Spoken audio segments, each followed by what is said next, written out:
Tonight, we have this amazing opportunity, and this is an opportunity I think we've been working toward for about 2 years. So, with us tonight is Greg Walter.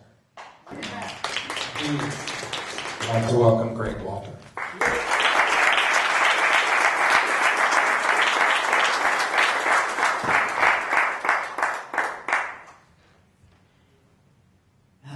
Well, I'm quite amazed that I'm here. I'm quite amazed that this is here. I worked at the Woodstock Music Festival in 1969, and we really had no idea after the event that it was going to mean more than one of the most awesome rock and roll festivals in history. I mean, we knew we couldn't be outdone, but the cultural aspects and the greater global effects of Woodstock really didn't occur to me until later, when normal people, like just average people, would find out I worked at Woodstock, and they would hang on every word that I said. You know, I mean, like, what? You know, I mean, it was a summer job. I just graduated from high school. You can flick the next picture, Neil. Now, that's me. 1968, I took that picture in my bedroom. A self-portrait. Kind of James Deanish. Rebel with the cause. You know, Neil and the Bethel Center of the Arts, Wood Center of the Arts, mentioned a theme that I'm going to take tonight, somewhat on my Friday address, more of paths, P-A-T-H-S, paths. And the paths that we take of getting somewhere, physically, mentally, and spiritually, is very significant in our life process. So to run the story by you fairly quick, I graduated from high school in Cornwall, New York, which is near Newburgh, and quite a nice high school, and needed a summer job. And my friend Peter Barbario suggested that we skip out of work after 3 days of making $1.40 an hour, or making phony Christmas trees. I guess before we brought them from China, we used to make them domestically. Go figure. So he said, well, let's drive over to Wallkill. And show the next slide there. I think we got the infamous Peter Barbario here. Oh, right back one. Oh, there he is. Peter, he lives in Missoula, Montana now. So we drove out there to the Wallkill site, and we went in, and the woman behind the desk we said, you know, can we get a job here? And she says, no, absolutely not, go away. You know, I mean, she'd been inundated with thousands of people trying to knock on the door, so she just wanted nothing to do with it. But she was on the phone to a temporary agency, and she's trying to get some workers, and the temporary agency didn't want to have anything to do with Woodstock, so she begrudgingly hired myself and Peter for 3 days. Flick the next slide there, Neil. I think we've got a map that I found. Okay, this is the mill industrial complex that was rented for the Woodstock Music Festival, Music and Arts Festival. And you notice that it's sort of surrounded by a couple of big highways, and it's an industrial site. We worked for 3 days building a path through thorn bushes and rocks, and we came up with a not great path. It was not a forgiving site, and the viewing area wasn't very good. So fortunately, the citizens of Wallkill decided that it wasn't a good site for us. And write them a thank you letter because we found this place, which was the absolute ideal circumstance. Let's see what we got here. Oh, site map. Okay, flick the next one. I don't know. Okay, that's. I don't know if you can really see it, but there's a line that's up Woodstock, New York. Okay, Woodstock, south to Wallkill, west of Bethel. That was the flight path that the festival took. Originally, it was supposed to be in Woodstock, New York, but it never really got off the ground there. But they really liked the name because Woodstock, you know, Bob Dylan, and you know had an iconic and still does status in the movement. So I wanted to work full-time for the Woodstock Music Festival, obviously. And I worked for the art crew in Wallkill, so I just figured that was the crew that I would try to get on, because I'd already been on them, you know, I mean, I was known entity. But Peter wasn't totally into it, and I wasn't quite sure I was going to slam dunk. But a friend of mine, John Kopek, was an art major, and graphic art major, and a lot of the people on the art crew were students in college for the arts. So I figured maybe dovetail with him. So came up to White Lake here and went to the operations trailer, which was in White Lake originally before they moved it on to site. And the same woman was there, and I'm pitching me and pitching John, and John's an artist, and she's kind of going, yeah, well, you know, whatever.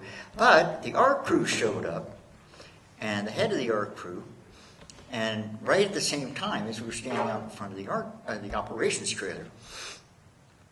And so she sort of, you know, presented the idea that maybe these guys might be, you want to hire these guys? And of course the art crew boss said, yeah, I mean, I got vouched for by one of the guys on the art crew being a good worker, and John was a student of art and sculpture.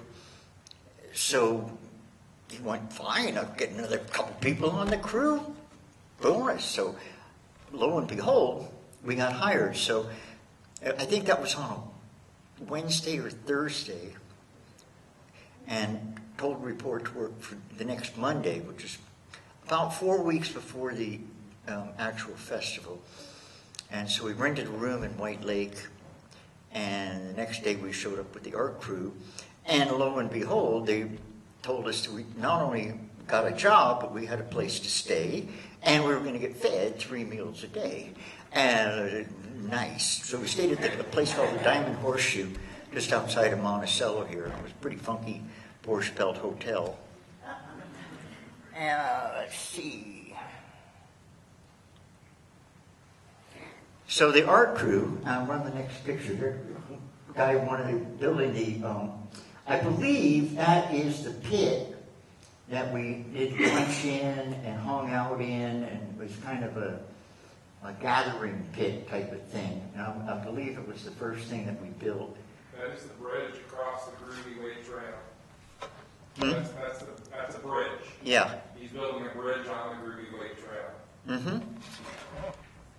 It could be.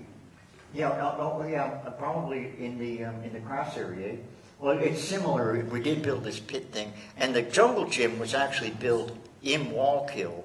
You know, the big kind of jungle gym-y thing, and they dismantled it and brought it up here, and everything else we built after that. We could run the next picture here. Okay, that's the art crew in the pit that I was talking about. That's me. That's not John Kopek. John Kopek is down right in here. We worked 6.5 days a week, Sunday afternoon off, usually about 8 to 10 hours a day, pretty steady, just building things. You know, I mean, I mentioned in the book, you know, we didn't really know exactly what things meant that we were building, but it was art. I mean, art is art. I mean, you don't have to explain it, you know. I mean, there were some things that were obvious, but there were some things that weren't obvious. Okay, we can run the next picture here, I think. That's me, right there. Oh, boy. And that's me from the back. I don't know what the heck. I'm looking at some artwork, and I remember that day. The thing about the artwork, a lot of it didn't get displayed because it rained, and we didn't really have designated shelter for a lot of the artwork. The Native Indians, American Indians were hired and brought works here, but they never actually got to display them because it was too inclement weather. Okay, let's roll the next picture here. Okay, that's raising this teepee thing. It was pretty cool. Like we put these poles together with the teepee, and then we strung 3 ropes off the top of it, and then suspended a boulder on the ropes, and then put another big flat boulder underneath them, and then kind of a wedge, and then laid field stones. And run the next picture. I think we're laying some field stones. Yeah, that woman there, she came up and helped me. We generally had designated jobs. The teepee was really my job. You know, I didn't work on a few other things in general, but we were tasked to, you know, one artist or a group of artists, this is your baby, you know, and that teepee thing was mine, pretty much. Now roll the next picture. Okay, now this is definitely in the woods.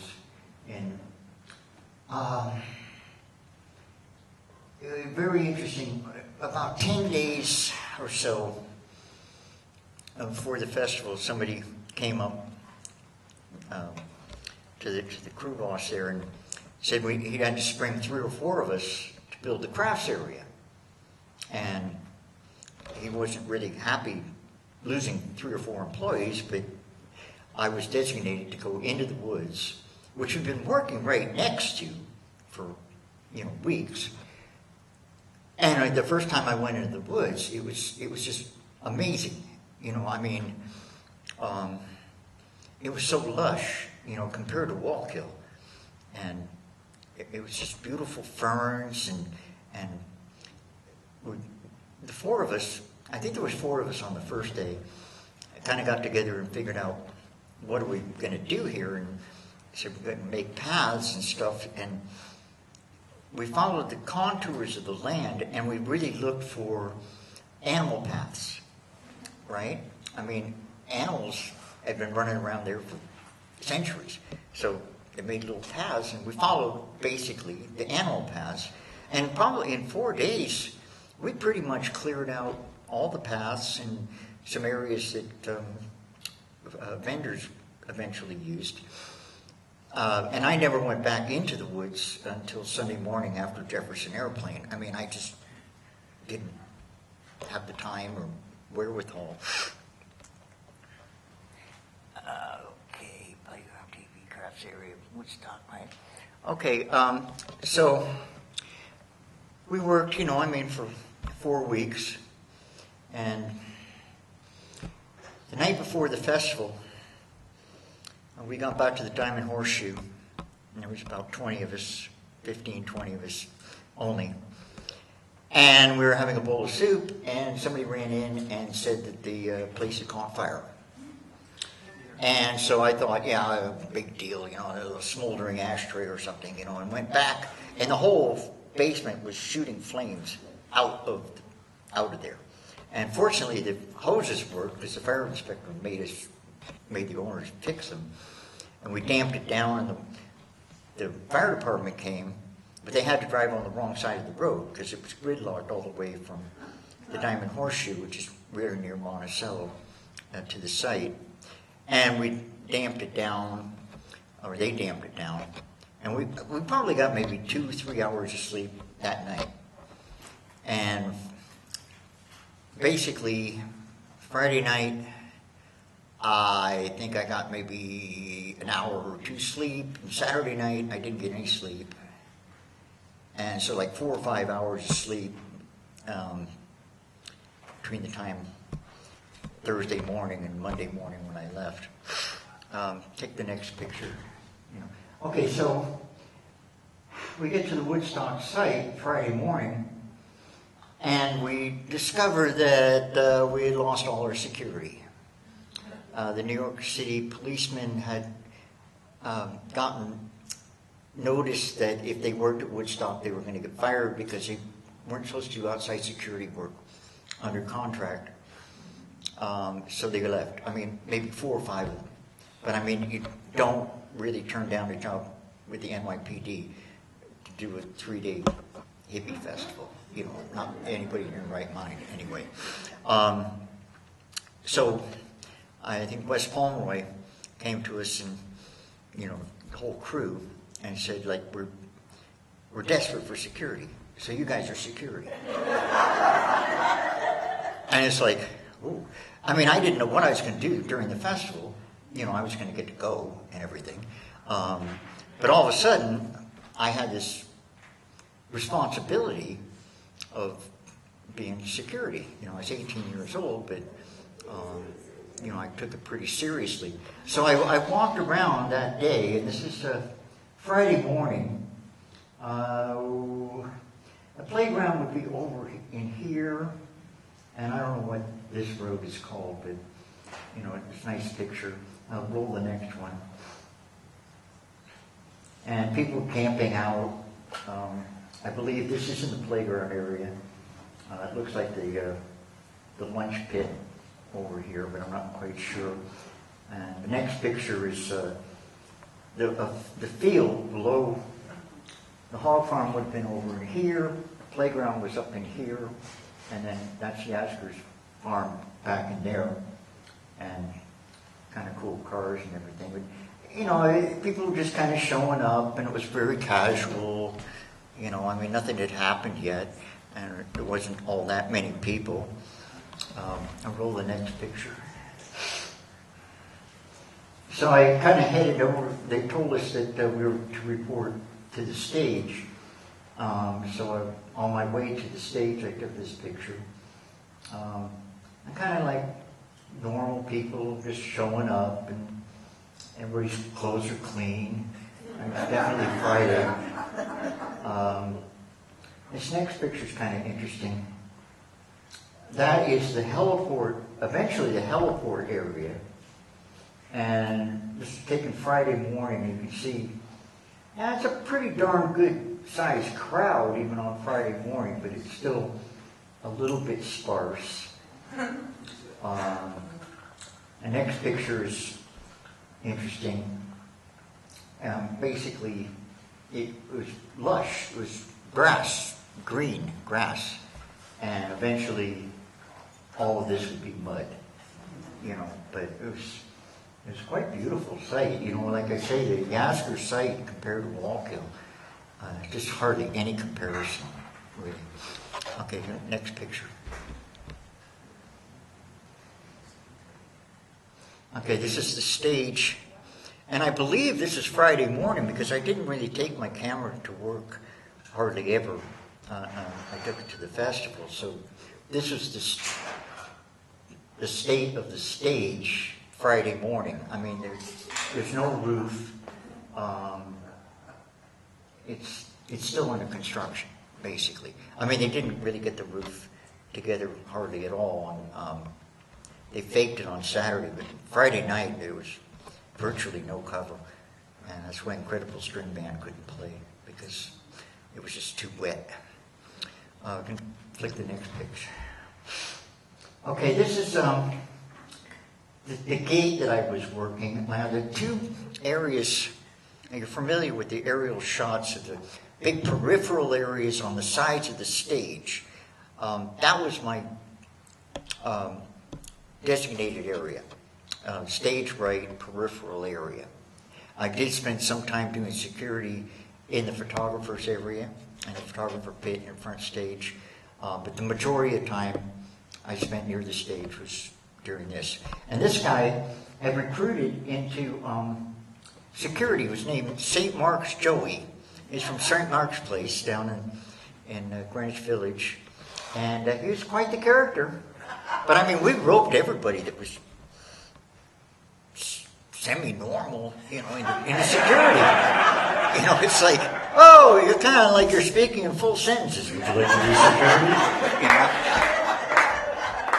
It pays really good, I could get a T-shirt. Yeah, okay, But this guy, and a really quick story.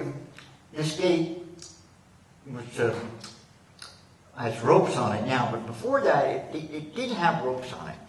And so I'm standing there, and it was right before Richie Havens played. And I'm just there by myself, and two really huge people walked past me. And all decked out in fancy regalia and super long hair and really huge. And so they just powered right past me, and I was like, okay. Somebody else is going to notice them. I mean, I'm like, 1/3 the size of one of those guys. So eventually they went down and they encountered one of the security people and insisted that they be allowed to have their members sit in these nice grassy peripheral areas, right? And they were from a group called the Motherfuckers, right, from New York. I didn't name them, I didn't swear. This is journalism, So they powered back out the gate, and then very soon after that, the security guys came up and said, where did those guys go? And said they went back out there, and they told me what had happened and kind of what they wanted. So the two MFs came back down, and we had a big soiree, to discuss this situation. So all of a sudden, Richie Havens starts playing. Now, I've been working on the festival for 5 weeks and hearing about it for 5 months, and there it was, music. The festival had started. And once you start the music, somebody has to stop it. If it doesn't start, there's nothing to stop. But it was going, and so I'm kind of digging it. And these guys are bantering back and forth, so I tell you nothing. I got some attitude, right? So I went, okay, to one of the guys. I said, okay, let me get this right. I mean, you guys want to bring your people down and sit in this area, right? Yeah. And I said, okay. So if you guys sit in this area, why don't we let everybody sit in this area, and then why don't we everybody get up on stage? I mean, come on, everybody's equal. Everybody gets on stage. And the guys look there like, whoa, they didn't expect this kind of logic, right? So they basically gave up on the idea. And it was really neat. One of the guys came down later, about half an hour later, and he talked to me, and he said, hey, brother, I know where you're coming from, and you know where I'm coming from, and, I took this as an 18-year-old, to heart. Some guy would actually talk to me from an organization, like a heavy-duty radical organization, and the spirit of Woodstock, by and large, overtook the animosity from the more radical element that was not really doing us any favors by being radical at this event. I mean, you'd be radical at the Democratic National Convention because it's a Democratic Party, but I mean, Woodstock Music Festival, like, what do you have against this? And when it got declared a free festival on Friday night, it was a huge relief to us because it eliminated this whole topic of discussion. This whole capitalist user discussion ended. These guys, the promoters, Michael Lang and John Roberts, they're going to put up $1 million or $2 to put this party on. Nobody could deny it, right? So in general, it took a lot of the wind out of the advocates, sails, so to speak. Let's take another picture here. Go back one. I don't know. Maybe. Oh, that's John Kopek right there, and this is not my picture. This is a published picture, and he's a really cool guy. He's from Cornwall, and I haven't been able to get in touch with him. He's kind of disappeared. This would have been probably Saturday afternoon at a guess. You can roll the next picture, Neil. Okay, so Friday afternoon, we're hanging out, and I think it was before the music started. So somebody came up and they said to John and I, there was a water main on stage left, if you're looking out the stage, up the hill, and there was a fence line, this fence right there. So they said, go up and check it out, right?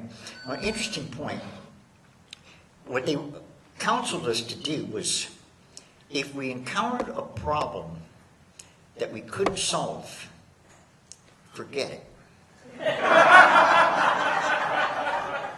Because they didn't want us to get hung up on something that was a problem, that it just perpetuated itself. So also the bigger picture was we're really counting on the people to take care of themselves. And we were just kind of filling up the slack. There's very few secured areas like the heliport and the performance area and the stage and the peripheral areas of the stage were really the only places that we had tight security, not open to the public type of thing, right? So we encountered these guys. Now, they do not look like the normal Woodstock attendees. I think like Deliverance. I hear banjo.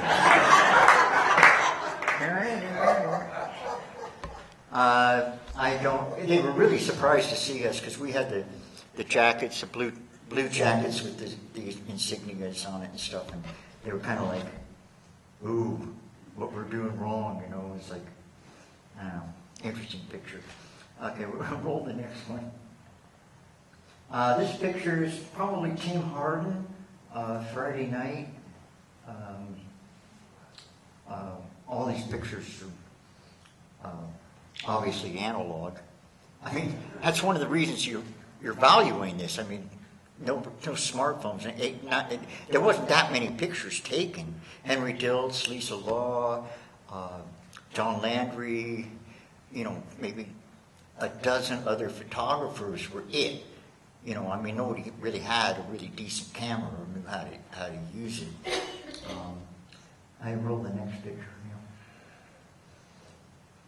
Okay, this is a side stage. I believe it's Saturday morning. And yeah, I mean, they gotten the tarps up by then. Nice shot of the speaker system, and they're just running around. Trying to fix things up. Roll the next picture. This is actually Saturday afternoon during Country Joe McDonald's solo set. And they sent me over to stage left, peripheral area. And I've done security at a lot of different events, festivals, and I've noticed a very strange thing. The problems tend to come in. I mean, okay, this is stage left, this is stage right. Tend to come in on stage right. I mean, if you got like 5 security people, put 4 of them stage right and 1 of them stage left, because maybe people think left to right. I mean, it's very strange observation, because most of the time we spent on the other side of that, and we only hardly had any incidences on the stage left. I mean, on stage right. Stage right, stage left. I'm all getting confused. Okay, roll the next picture. Okay, this is a crowd shot Saturday afternoon, about the same time. It's pretty interesting. Roll the next picture. I got a close-up of the sound guy. I mean, right in the middle. There's no security people, no real cover. I think the white thing beyond there is maybe a cover which they used during rains or something like that. But I mean, they had headsets, but they were communicating by hand to the stage, you know. So that was the sound system was really faked. I mean, like they had a bunch of small Shure 4-channel mixers, like with no EQ and stuff like that, broadcast type. They stacked them all up and just ran lines into them. I mean, it was amazing how good the sound ended up being. You know, very talented bunch of people running it. Okay, and try the next picture. Okay, the infamous towers. Oh, God. I mean, that was really the only thing that people kind of messed up on. You know, I mean, like, they really shouldn't have been on those towers. Like, it was really dangerous, and we couldn't do anything about it. I mean, trying to get to these towers, like if we'd gone out there, and we'd been standing in this crowd yelling up, "Hey, get down off the towers." It's like nothing is going to happen, right? But fortunately, they didn't fall over, which is quite amazing, because they were secured, but they were scaffolding, you know, I mean, and they had big speakers sitting on top of them, lights and stuff like that, and they're kind of dangerous. OSHA would have not approved. We didn't have no OSHA back then, man. I can roll the next picture. All right, this is one of my favorite pictures. This I shot, I believe, Saturday afternoon. It's just kind of the faces of Woodstock. You know, I mean, like East Coast. You know, you folks are East Coast people. I assume we're on the East Coast, so you're probably East Coast people. I mean, we didn't dress the way the San Francisco people did. You know, there wasn't as many beads and sandals and obvious, you know, hippie type stuff. You know, I mean, that basically, these people dress like they probably go to high school in the same clothes. You know, I mean, pretty normal. You can flick the next picture if you want. Now, these are my friends from Cornwall. There's 4 of them. The guy right here, he caught every single act. Every single friggin' act he caught. He stayed all the way through, right through the end. Artie Odell. R.I.P. Okay, roll the next one. This is taken Saturday evening. It's kind of Saturday. It was quite nice weather, particularly compared to Sunday, but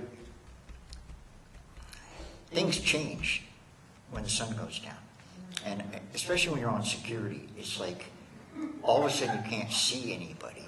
We had no lights, crowd lights at all. You know, there was fires and stuff like that, but you know, I mean, the vibe changed. You know, I mean, we weren't particularly worried, but there was the maximum amount of people there about that time, Saturday evening.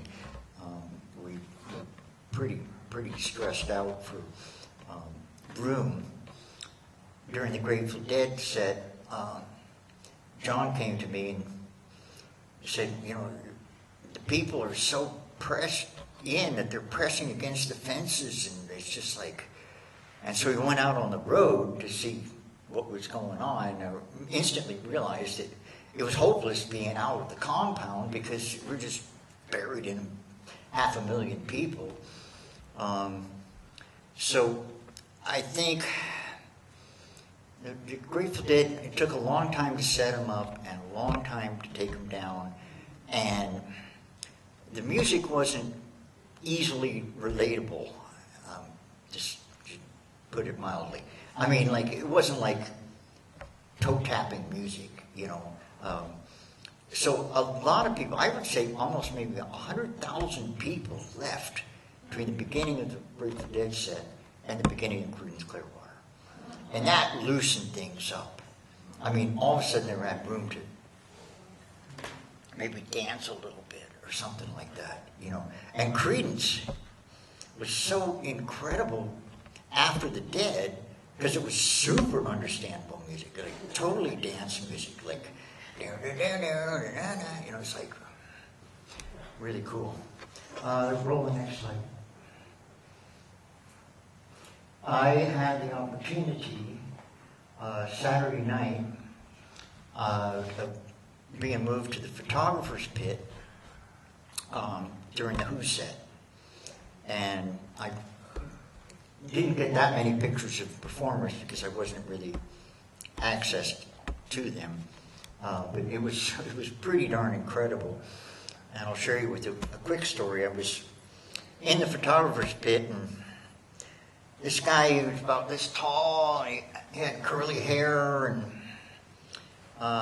he didn't have any badges or cameras or nothing to identify him as somebody, you know. And I was thinking, like, did this guy crawl over the fence, or like, did he sneak in or something like that, you know? And I was kind of looking at him, and he kind of looked at me, and I kind of looked at him, and all of a sudden he jumped up on stage, grabbed Townsend's microphone, and says, "Oh, I think all this is bullshit while John Sinclair sits rotting in jail."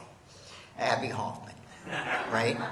I was the security guy. I mean, I was like, oh, great. You know, I mean, this security guy, that Abby Hoffman jumped up on stage. I didn't even know it was Abby until months later. I read it in Life magazine. But I mean, it showed you how much we didn't care. I mean, an incident happened at the festival, and we just moved on.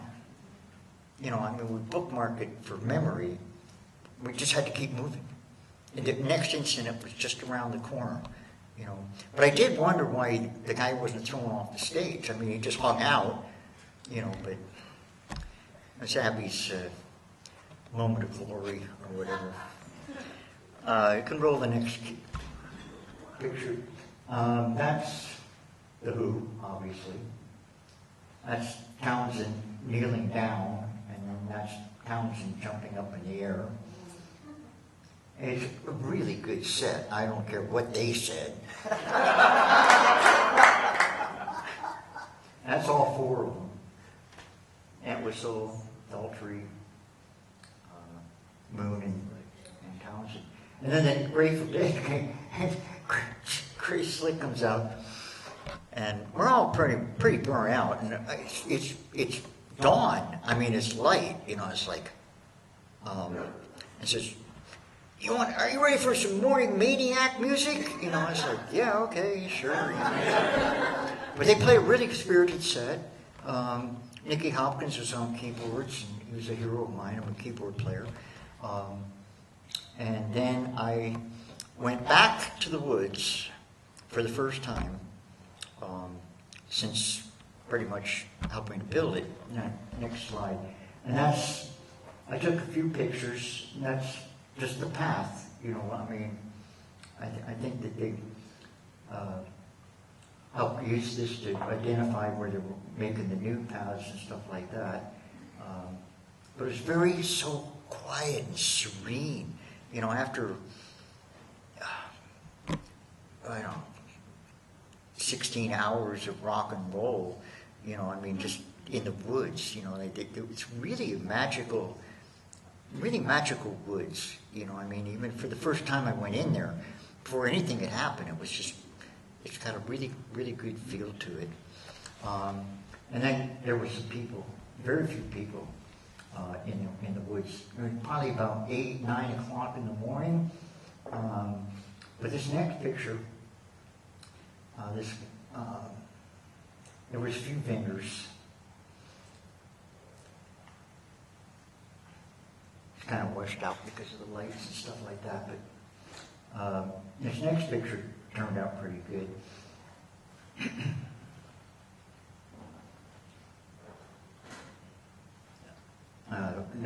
Next picture. Oh, there we go. Oh, stunning. Okay. Maybe a little bit of light. I can't see everybody, you know. This is kind of a very trippy woman. I mean, she probably just set up her candles and sat there for 3 days.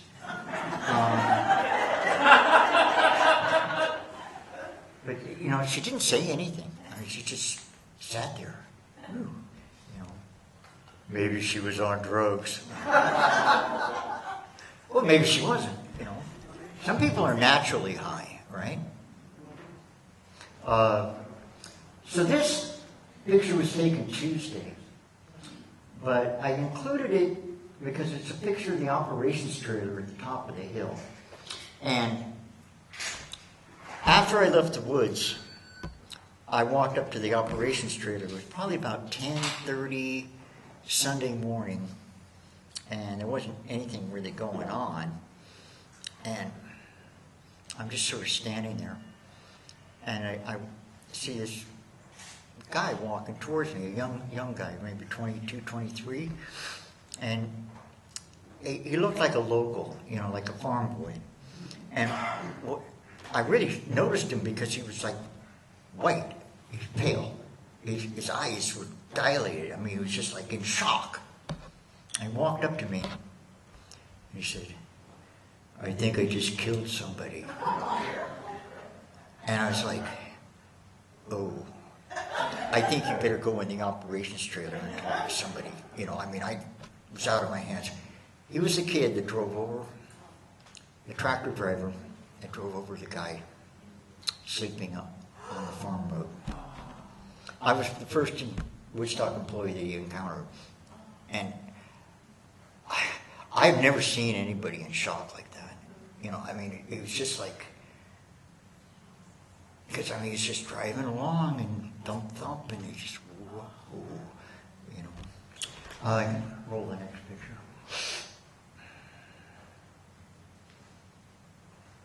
This is the big torrential downpour of Sunday. John and I had access to a brand new Chevy Impala pickup station wagon, so we decided to drive it up the hill. Something to do, you know. So we drove up the hill and parked near the operations trailer, and then watched this storm blow in. And I rolled down the window and took this picture. It was a really, really fierce Catskill summer thunderstorm. You know, I mean, we didn't get hail, but just darn near. I mean, it was all the cursors: cold, windy, wet, torrential downpour.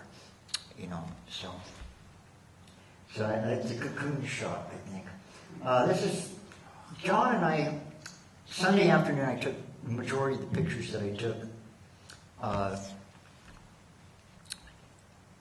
Sunday afternoon, because things were pretty much settled down. Nobody really had the energy to try to get into the peripheral areas or break onto the stage or anything. And things were getting pretty burnt out Sunday afternoon, so we felt free to move around. And we did also move around different times of the festival. On Friday evening, we were walking up the hill where Joan Baez was playing, and we just they told us to, if things are secure down in the stage area, get out there and see what you can see, and see what you can do, you know. So we were walking up there, to the top of the hill, and some people came out of the darkness, and they were carrying this guy that was stiff as a board. I mean, two guys like had his feet, and one guy had his shoulders, and he was like rigid. And he'd done the brown acid and strychnine. And he was psychedelicized and poisoned.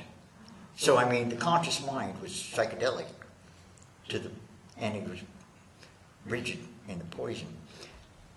So, they said, we got a guy who did some of the brown acid. What should we do? And so we pointed off, way in the distance there was some lights above the performance area of the medical evac tent. And we said, take him there. And it was an example of what they told us to do. Like, we didn't take him there. That would have taken an hour or two of our time. We got the people to take care of the people, and the hog farm was very instrumental in encouraging that, but it was generally a vibe, chipmunk, and wavy gravy off the stage were counseling people to do it, but generally people did it naturally. They just carrying people, a sense of responsibility, and also the challenge that we were all facing was almost insurmountable. So it was a survival, to us to work together, to be successful and to survive, right? It's a survival thing. I talk about surviving. I didn't even notice this guy was naked until my publisher pointed it out. And then she put a contest in my book that said that if anybody could prove that it was their butt, we'd give them $5,000. Fortunately, nobody proved it was. I would have been out $5,000, but the helicopters, it was the only way in and out. I mean, it was gridlocked. The cops, the New York State Police, the only way that they could get in and out, they were using motorcycles. You could get a car in and out, but it was very, very difficult. So helicopters, and you think about it, I think we had like 15, 17 helicopters, National Guard, U.S. Army, Woodstock private helicopters, with no ground control. The Woodstock Music and Arts Fair in 1969, the fact that the tower didn't fall over, the fact that the electricity didn't, I wasn't aware of that at the time, but I read about it later. There was bare cables, and there was water, and there was electricity all over the place. And, I was aware of the towers and aware of the other situations, but that's the infamous can dance. People put pebbles in cans and made shakers out of them. This is kind of, I don't know where the flowers came from, but all of a sudden all these bunch of flowers showed up. Maybe they dumped them out of a helicopter, and I would imagine, But what was really neat was that they all kind of shared, the flowers, and it was pretty quintessential. Roll the next one.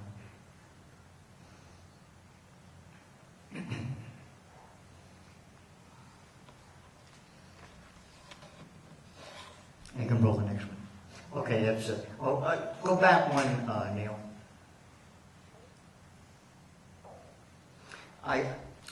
This guy I don't know, but the guy right there in the background is Robert Penn. He's a Lakota Sioux, and he was one of the people that was commissioned to come to the Woodstock Festival to display art. And my first editor of the book was married to him. So when she saw the picture, and he saw it too, it's like, you know, that's kind of cool. I mean, the outreach that the promoters did, you know, getting the hog farm involved and getting Native American artists involved, and really a lot of outreach to try to make it a multicultural, as much as possible, event, you know, and really kudos to them. You know, roll the next one. And it's a pretty picture of a girl. I had a kind of hopeful look on her face. This picture kind of like Sunday afternoon, people were not paying that much attention to the stage. Like, they were paying attention to the stage, of course, but they were like they've been deluged with music for Friday night, huge Saturday, and all bunch of Sunday, and they were just kind of doing their own thing, you know. That next picture is a close-up out of that picture, and this guy definitely doesn't seem like he's a bit on the distressed side, and the guy sitting next to him is sympathetic. You know, I mean, he's looking up like he's keeping an eye on him. You know, he's making sure he's not too freaked out. This is the hat guy. A lot of people remember him. I had watermelon rind and a couple of hats and a construction tarp on his back and a couple sunglasses. This is the can dance, the line dance, you know, Woodstock line dance. Okay. Does anybody look familiar in that picture? Jack Nicholson. Bingo. Really? Wow. I didn't realize till years later, and I looking at it, and it's like, Jack Nicholson was at Woodstock. That looks like Jack Nicholson. Nobody looks like Jack Nicholson looks, like that smile. So yeah, it's kind of cute. That's Jack. I sent him a picture, you know, I couldn't figure out, and he doesn't like an address or anything, so I found his agent and I sent a picture to him, but apparently he's so recluse now that, you know, he probably never got it. Okay, there was food. I think this was Sunday afternoon, but I had a feeling his pizza truck drove in Sunday, right? Because they had pizza. You know, I mean, they did serve pizza for a while until they ran out. But they couldn't have been there Friday or Saturday. They would have been run out. But, you know, I think they just drove in. So there's 500,000 hungry kids out there. If we can get the pizza truck on the hill, we're going to make some bank, man. Let's go. They got there. Now, this guy is definitely having a moment. And his girlfriend is kind of like going, like, why am I here? Or why is he here? Or, I don't know. So many questions. Okay, so what's got the next picture? All right, this is a pretty cool picture. You know, these girls definitely look like they might want to be home. I mean, it's kind of like, okay, this was your idea, and we got here Thursday, and it's Sunday afternoon, and I'm tired, and I'm cold, and I'm wet. That's a close-up. The guy in the white, my first editor called him the Children of the Corn guy. Yeah, it was just basically mayhem, you know, out on the field Sunday, and mud and general decay, mud and muck, mud and muck. And fences pretty much trashed. Although they did serve purpose. I mean, not the intended purpose. My dad saw this, and he was a World War II veteran. He said, that looks like war. And then it got sunny, Sunday afternoon, about 4 o'clock, 5 o'clock. Typical Catskill weather, cleared off. And then it actually was pretty cold Sunday night. You know, it was not real cold, but it was cold and damp type of thing. All right, this is Tuesday. I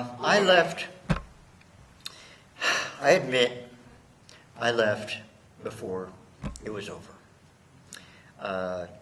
Because I mentioned that I'd gotten maybe 5 hours sleep from Thursday morning until 10 years after was playing. So I believe it was around midnight or super early Monday morning.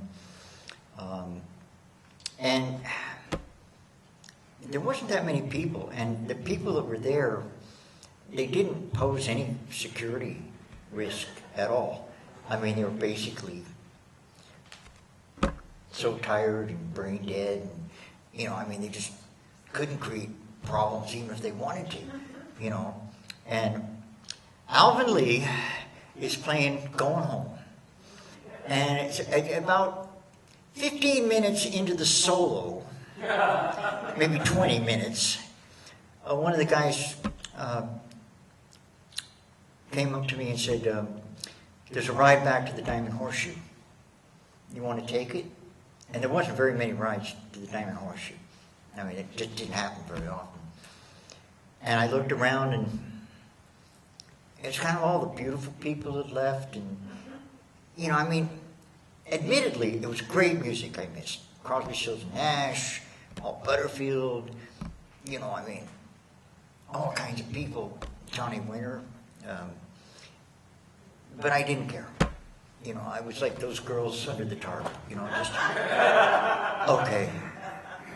And also, I was concerned that I might just completely pass out. And I thought it would be embarrassing for a security guy in the photographer's pit to, like, just crash out, you know. I mean, I might have made the movie, you know, but, so I slept. I got back to the Diamond Horseshoe. It was probably about 2 o'clock Monday morning. And I didn't wake up until Tuesday morning. I mean, I just hit the hay. I mean, it was like T.E. Lawrence after he came out of the desert rescuing this guy. So then I went back. And go back one, Neil. Okay, this is what I found on Tuesday morning. The only time I smelled anything like that was in Calcutta. I mean, that was the smell. You know, I mean, it was just, it was pretty ugly, you know, I mean, and 2 days before, people were camping out in there. You know, people were like sliding down the hill in that mud and stuff like that. I was like, whoa. So Tuesday we just tripped around. I got a few more shots Tuesday. That's the concessions area. That's the stage. And that's wonder what this guy, you know, I think that, I'm not sure who that was, but I think it was something to do with the stage. I mean, he was just walking across the stage, like reliving the memories from the last 96 hours, you know. That's guy, John Kopech's way over there in the corner. And then I got this guy walking off into the distance. That's another art crew guy. So that's John. You're in the shot. Yeah, John Kopech and John, and that's another guy on the art crew. I'm not sure who it is. He's just in the pictures when you guys are eating lunch. Yeah, I don't know. He was there Tuesday, you know. I mean, one of the reasons that I'm here, unfortunately, is a lot of the people that work with me and on the festival aren't with us anymore. And quite a number of them aren't really physically capable of flying 3,800 miles or to be here. You know, and also with the art crew, some of them really wouldn't be interested in giving a public thing. I mean, they were artists. You know, they were close. John, you know, Kopeck, I've reached out for him a number of times, you know, and he just soon life experience. This picture was taken after I worked for the on site for about 2 weeks after the festival, helping clean up. We really didn't do much. I mean, we drew a paycheck. You know, I mean, we cleaned up some things. We didn't have any real job. We did have a real job at first. They decided that we would go around and interview the neighbors to see what they thought. Okay. So right down the stage, right down the hill from the stage, in the woods, and off to the left on the opposite side of the street, there's a little house. And this little old man and little old woman lived with another little old man and little old woman. And we interviewed them, and they just kind of like, they've been living there probably their whole lives, and nothing had happened on Happy Avenue, or Happy Road, or wherever it is, until the last weekend. And they went, well, this was very nice, but you know, maybe next time, not so many of you show up at the same time, you know. So hence the Woodstock Museum. I mean, not 15,000 instead of 500,000. But then the next place that we went was a farm off to that area, like if you're looking out towards the stage up in there. And the guy wasn't home, and so we left. It turns out that he was in town getting a lawyer to sue Woodstock Ventures because people had camped out all over his fields, and we didn't have permission to camp out on these fields. So immediately Woodstock Ventures took us off the interview crew and hired lawyers as well. You know, I mean, that was it. But this little old man and the little women couple, they were just classic. They were just like, wow, it was very nice, but I mean, can you imagine? It just, you know, nice, quiet weekend, and then the next weekend, it's like endless rock and roll and 500,000 people doing drugs and running around and crazy. That's pretty much what I got. I think I got one more picture. I don't know if that's maybe the last one. That's the last one. Okay. That's the last one, and you know, I just kind of wanted to run the pictures by you. I mean, a lot of the pictures that you saw today are in the book, and a lot of the stories that I told her in the book, and a few others, and I did bring some copies in case you wanted to purchase one. I'm saving up for my retirement. But I you know, really want to thank you folks for, you know, showing up, and I'm a professional musician, so it's always nice to have somebody to play for, you know, I mean, and I'm certainly indebted to Neil and Robin and all the people at the Woodstock Museum, as it's called in the greater world, in the Bethel Woods Center for the Arts. And in closing, there was a culture that was exemplified by the people on that weekend in August of 1969 at this site. And there's 500,000 people here. There's probably 500,000 people trying to get here. And there was probably 5 million people wanting to be here. But there was a greater number of people that adopted the philosophy or the core values of what was exemplified here. I mean, I was part of that movement in the 60s, and I didn't, I wasn't like a dropout. I mean, I was a high school student. I was going to, eventually went to college after Woodstock, and then I moved to California and dropped out. I mean, if you're going to drop out in California. There's lots of room to drop out and lots of dropouts to drop into.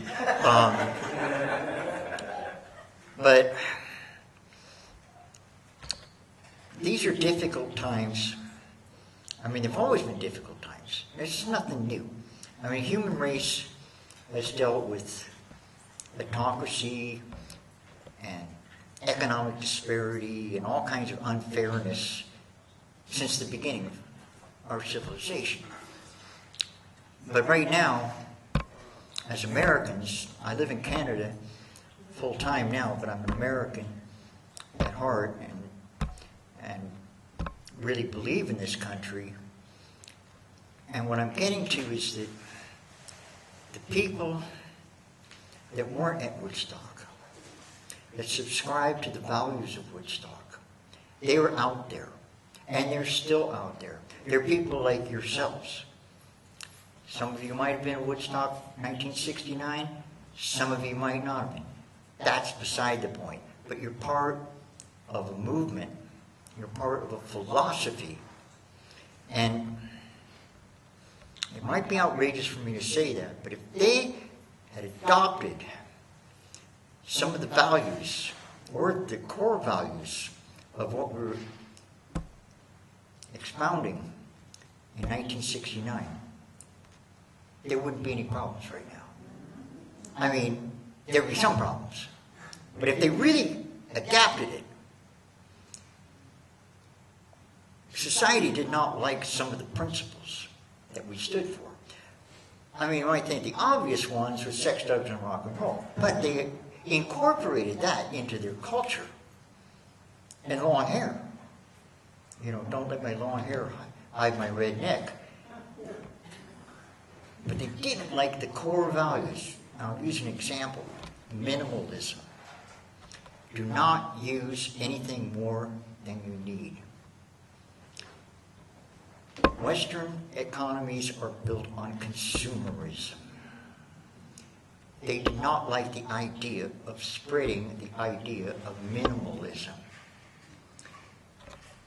Reuse, like I live in a rural area. If we don't have a tool, if we don't have something, more than likely we'll build it. They don't like that idea either. And they don't like the idea of building things to last, because planned obsolescence, overconsumption of useless things has led to a lot of the problems environmentally and socially, economically, that we have right now, which is an example. There was another certain examples, we're generally pacifists and stuff like that, they just buried it, but they didn't kill it. It lives. It lives in my community, it lives in your community, it lives here, it lives there, and it lives everywhere. So, be part of it, and I'll soft sell. I've got some business cards here. Grab one, because a friend of mine and I and a number of people are launching this thing called the Woodstock Culture Club. And it's going to be a club. You're going to join the club. And the reason it's a club is because it's to gather like-minded people together to share ideas and to find our way out of this morass that we're in. So I'll leave you with that. And I want to thank Neil. And I thank Senator Lawrence for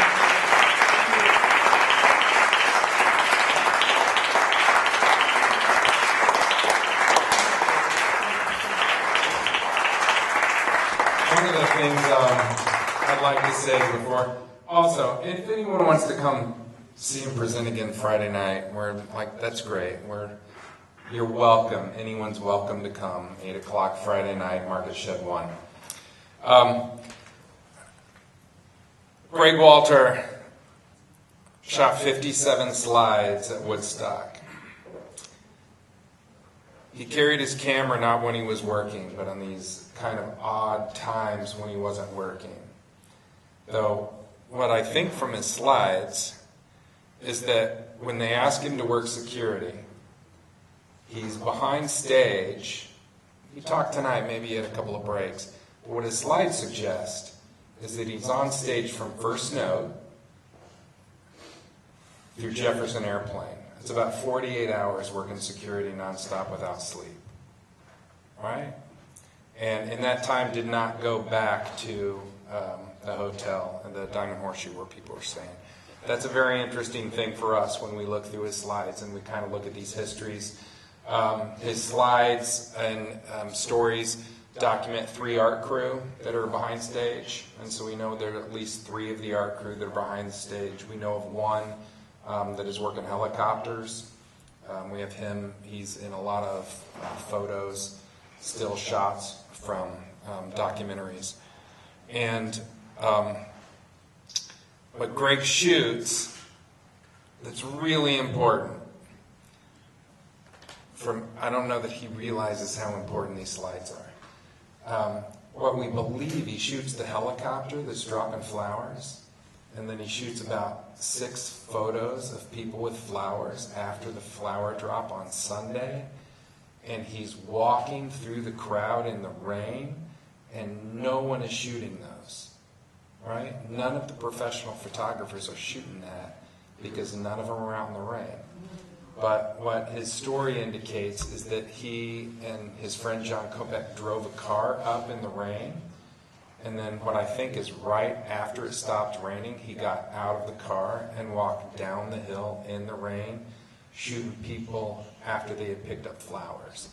And there's not another photographer that shot that series of photos.